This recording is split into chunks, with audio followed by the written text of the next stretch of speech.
Je vais partager avec vous dans Daniel 4, le chapitre 27 à 33. Je vais remercier le Seigneur pour ça. Amen. Je vais prier en langue pour ça. Amen. Le Seigneur nous a donné ce don au nom de Jésus. Amen.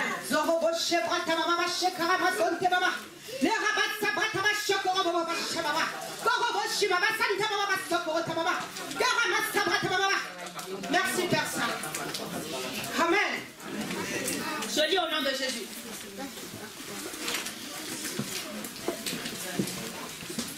Daniel 4, verset 26. En effet, un an plus tard, il se promenait sur la terrasse du palais royal de Babylone, donc le roi Nebuchadnezzar. Il prit la parole et dit: n'est-ce pas la Babylone la grande, que moi j'ai bâtie pour en faire une résidence royale? C'est par la grandeur de ma puissance et pour la gloire de ma majesté que j'ai fait cela. Voilà les propos du roi Nebuchadnezzar. Et il continue. Ces paroles étaient encore sur ses lèvres qu'une voix retentit du ciel. Roi Nebuchadnezzar, écoute ce qu'on te dit. Le pouvoir royal t'est retiré. Verset 29. On te chassera du milieu des humains et tu vivras avec les bêtes sauvages. Tu te nourriras d'herbe comme les bœufs. Tu seras dans cet état durant 7 ans. Jusqu'à ce que tu reconnaisses. Jusqu'à ce que tu reconnaisses.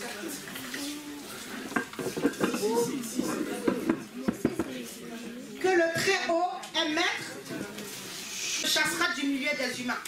Et tu vivras avec les bêtes sauvages. Tu te nourriras d'herbe comme les bœufs. Tu seras dans cet état durant 7 ans. Jusqu'à ce que tu reconnaisses que le Très-Haut est maître de toute royauté humaine. Amen. Et qu'il accorde la royauté à qui lui plaît. Amen. Au même instant, la sentence prononcée contre Nebuchadnezzar fut exécutée. Il fut chassé du milieu des hommes. Il se mit à manger de l'herbe comme les bœufs. Et son corps fut mouillé par le roseau, la rosée du ciel.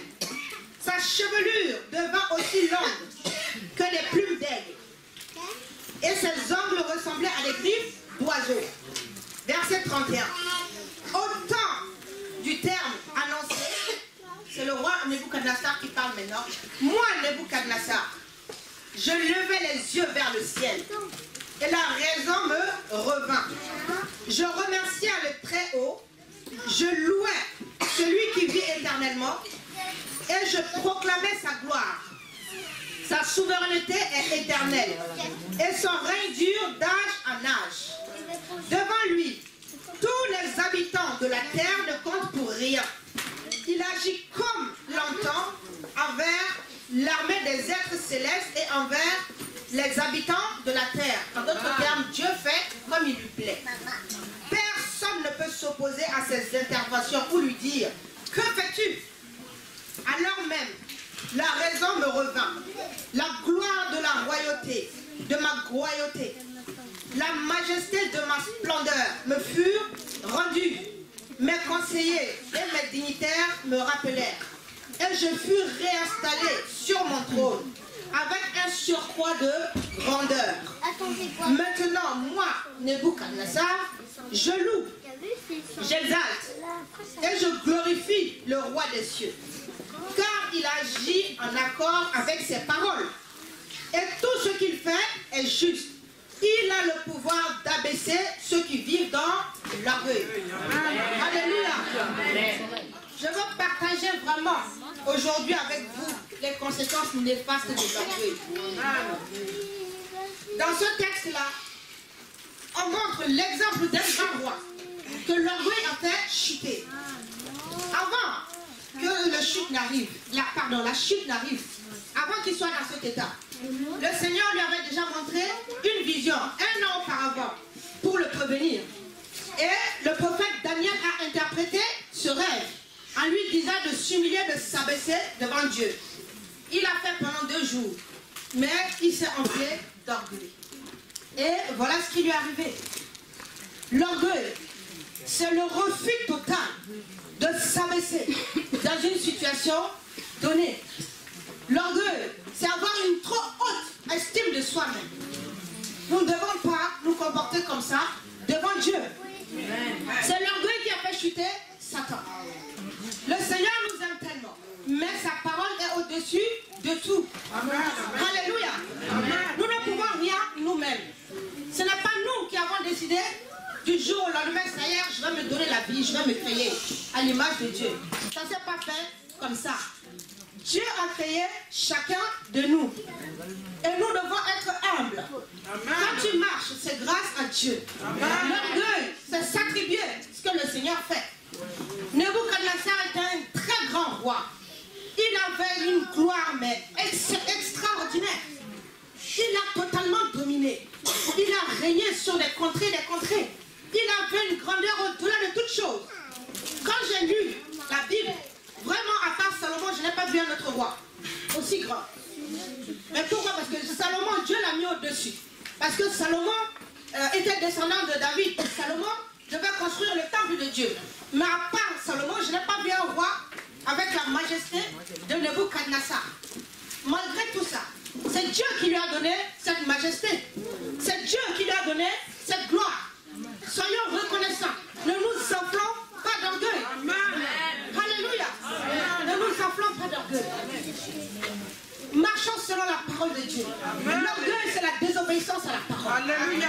Le Seigneur te dit dans sa parole, pardonne et tu seras pardonné. Amen.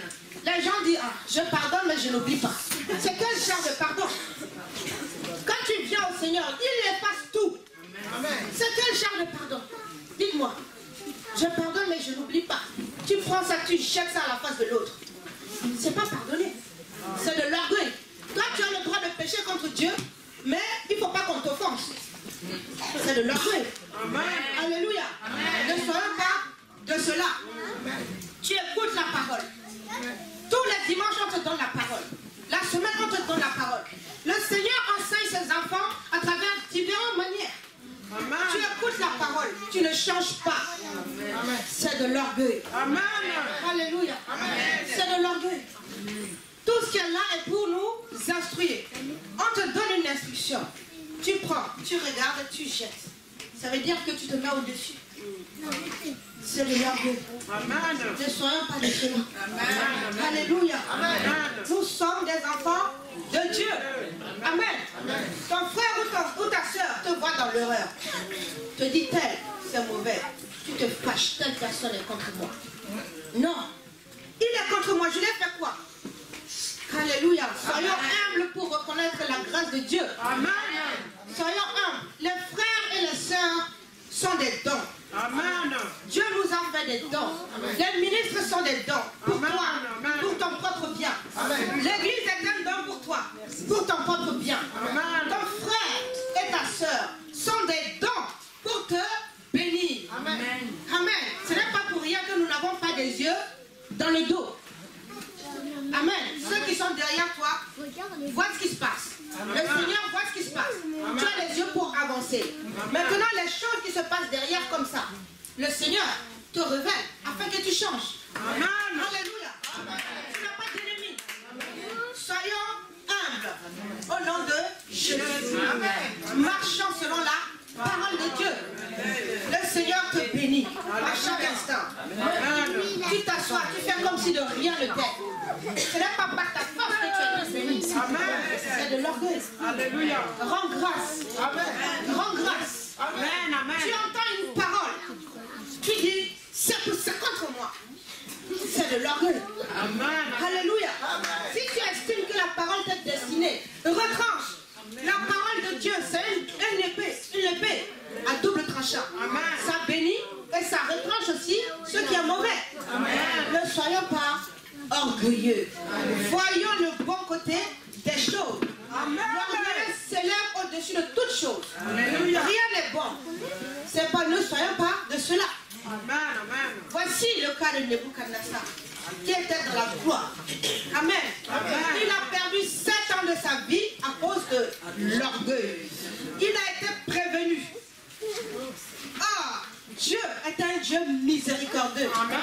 Dieu est lent à la colère. Il nous prévient. Il nous laisse du temps.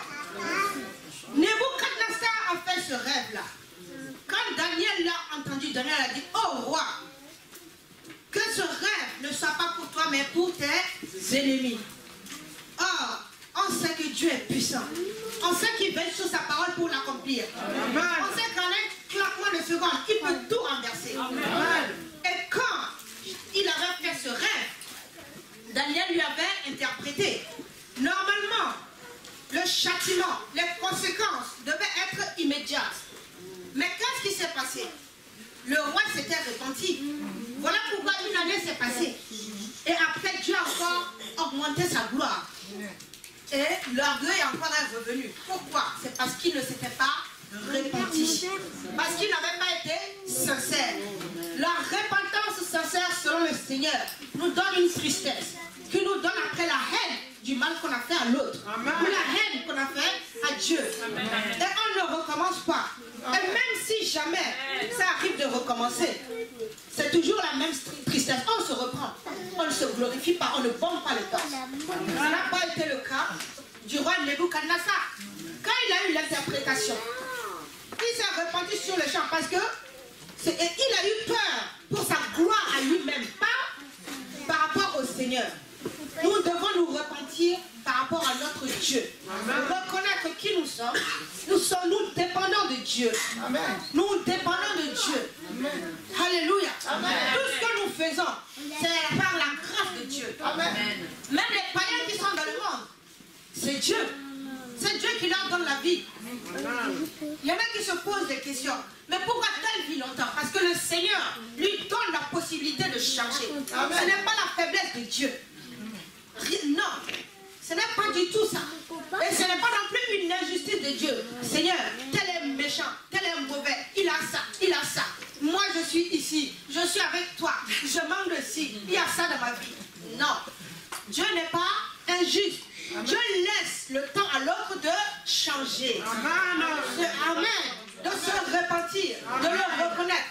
Ton Dieu ne t'a pas oublié. Ton Dieu ne t'a pas abandonné. Alléluia.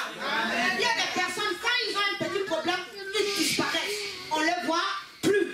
C'est de l'orgueil. Quel problème tu vas résoudre en dehors de Dieu? Dis-moi. Rien. Ne soyons pas de cela. Ce n'est pas parce qu'il y a une petite difficulté. La parole de Dieu est claire. Les mêmes afflictions sont opposées à nos frères du monde. Amen. Ne nous enflons pas d'orgueil dans les problèmes. La parole de Dieu est claire. Que celui qui traverse une situation fait connaître ses besoins. Et le Seigneur va l'exaucer. Ne soyons pas orgueilleux dans les défis. Ah, telle chose m'est arrivée. Bon, je vais aller chercher la solution ailleurs. Hein? Dieu n'a pas fait ça. Dieu même sait. Il sait. Hein? Non, c'est de l'orgueil. Il n'y a pas de solution sans la parole de Dieu. Il y a aussi le cas inverse. Il y a des personnes qui viennent à l'église. Dès qu'ils obtiennent une bénédiction, ah, je suis arrivé au bout de la tête. Non, c'est de l'orgueil. Parce que ce n'est pas par ta force. Amen. Au nom de Jésus. Ce n'est pas par la force. C'est le Seigneur qui bénit. C'est le Seigneur qui délivre. C'est Dieu qui sauve. Il donne la gloire à qui il veut. Il donne la prospérité à qui il veut. Dieu élève qui il veut. Au nom de Jésus, il élève. Le Seigneur élève. Son but, le rêve même de Dieu, c'est que chacun soit grand. Parce qu'il a fait chacun à son image. Nous sommes à son image. Dieu n'est pas petit. Dieu est grand. Dieu est un visionnaire. Il suffit juste de voir nos couleurs de peau. Hein? Il suffit juste de voir la variété de personnes qui existent sur la terre. Il y a des grands, des petits, des moyens. Il y a des gens blancs, des hommes de couleur blanche, des hommes de couleur noire. Il y a les rouges, il y a les jaunes. Hein? Il y a les oranges. Tout ça montre la grandeur de Dieu. Tout ça montre la créativité du Seigneur. On dit que l'homme est à l'image de Dieu. Les Européens sont à l'image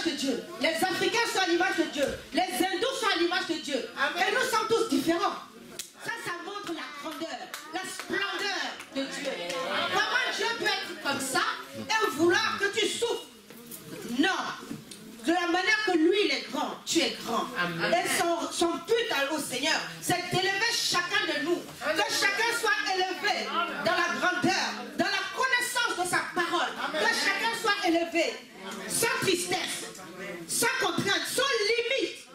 Que chacun grandisse, que chacun déploie. C'est ça le but du Seigneur.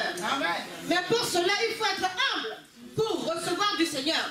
Le Seigneur nous a déjà élevés chacun. Il nous a déjà élevés. Rien que le fait que tu sois à son image, c'est une élévation. Parce que les animaux sont là. Ils ne sont pas à l'image de Dieu. Les anges sont dans les cieux. À aucun des anges, on a dit enfant de Dieu. Il n'y a que nous qui avons ce privilège. Alléluia. Nous sommes déjà élevés. Soyez bénis.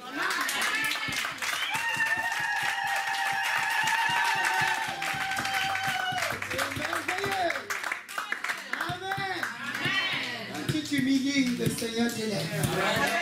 Humilie-toi sous la main puissante de Dieu. Et tu seras élevé. Est-ce que tu veux la vie? Est-ce que tu veux une vie belle? Humilie-toi et tu auras une vie belle. Alléluia. Veux-tu la gloire? Humilie-toi. Tu auras la gloire. Alléluia. Tu veux la richesse? Humilie-toi et la richesse surgit. Alléluia. Amen. Il en est ainsi. C'est pas le contraire. Amen. Applaudissons encore le Seigneur.